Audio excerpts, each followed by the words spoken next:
اس رات میں آسمان کی طرف نگاہ اٹھا کر دیکھنے سے دل میں سرور کی کیفیت پیدا ہوتی ہے۔ اس رات میں شیاطین کو آسمان سے پتھر نہیں مارے جاتے۔ شب قدر کے بعد آنے والی صبح کے سورج میں گرمی اور تیزی نہیں ہوتی۔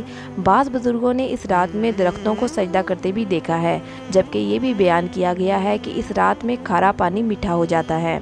شب قدر پوشیدہ کیوں؟ اللہ تعالیٰ اور اس کے پیارے حبیب صلی اللہ علیہ وسلم کا کوئی بھی کام خالی از حکمت نہیں ہوتا۔ مختلف علماء نے مختلف حکمتیں بیان فرمائی ہیں، لیکن یہاں پر صاحب ضیاء القرآن حضرت جسٹس پیر محمد کرم شاہ الظاہری کی تحریر کردہ حکمتیں بیان کرنے پر اکتفا کروں گا، جو انہوں نے ضیاء القرآن کی جلد 5 میں تحریر فرمائی ہیں۔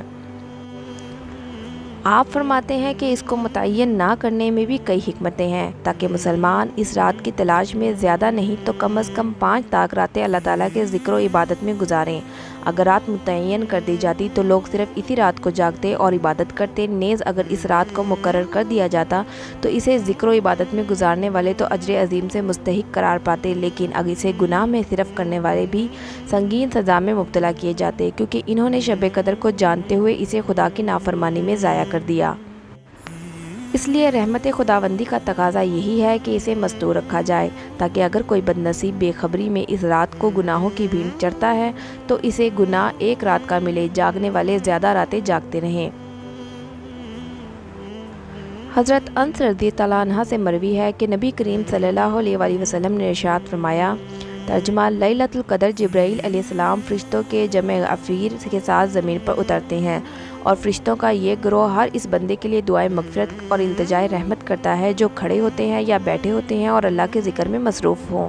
ایک اور روایت میں ہے کہ ان لوگوں سے مصافحہ کرتے ہیں جو اللہ کی عبادت میں مصروف عمل ہوتے ہیں۔ حضور اکرم صلی اللہ علیہ وسلم رمضان مبارک کے آخری عشرے کے لیے خصوصی اہتمام فرماتے۔ بخاری و مسلم میں حضرت سیدہ عائشہ رضی اللہ عنہا سے مروی ہے کہ سرکار دو عالم صلی اللہ علیہ وسلم کا یہ معمول تھا کہ جب آخری عشرہ شروع ہوتا تو آپ اپنا تہبند کس کر باندھ لیتے، راتوں کو ذکر الہی سے زندہ کرتے اور اپنے اہل و عیال کو بھی جگاتے۔ سیدہ عائشہ رضی اللہ عنہا سے ایک روایت میں ارشاد ہے کہ حضور اکرم صلی اللہ علیہ وسلم جتنا مجاہدہ رمضان مبارک کے آخری عشرے میں کرتے، اتنا کسی اور عشرے میں نہ کرتے۔ بخاری و مسلم کی ایک ہی اور روایت میں ہے کہ سرکار دو عالم صلی اللہ علیہ وسلم نے فرمایا، جس شخص نے ایمان کے ساتھ ثواب کی نیت سے شب قدر میں قیام کیا، اس کے سابقہ گناہ معاف کر دیے جاتے ہیں۔ ابن ماجہ کی ایک روایت ہے کہ سرکار دو عالم صلی اللہ علیہ وسلم نے ارشاد فرمایا کہ جو مہینہ تم پر آیا ہے اس میں ایک رات ایسی ہے کہ جو 1000 مہینوں سے بہتر ہے۔ جو شخص اس سعادت حاصل کرنے سے محروم رہا وہ بھلائی سے محروم رہا۔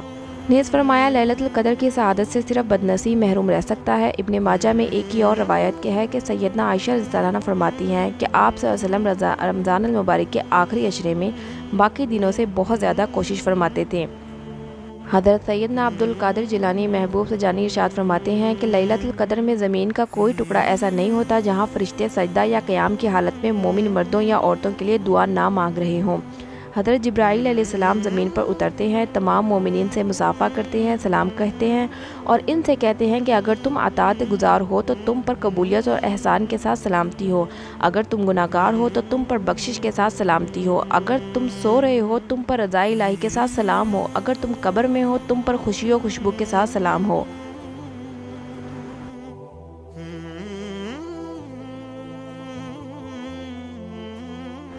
شب قدر وہ رات ہے جو کہ ایمان والوں کے لیے مغفرت اور رحمت کا پیغام لے کر آتی ہے۔ اس رات میں اللہ کی رحمت کے دروازے کھلے ہوتے ہیں۔ جو رزق مانگتا ہے اس کو رزق عطا کیا جاتا ہے، جو عافیت مانگتا ہے اس کو عافیت عطا کی جاتی ہے، اور جو صحت کا سوال کرتا ہے اللہ کی بارگاہ سے اس کو صحت کا تحفہ عطا ہوتا ہے، جو خیر و برکت اور بھلائی کی دعا مانگتا ہے اس کو خیر و بھلائی عطا کی جاتی ہے۔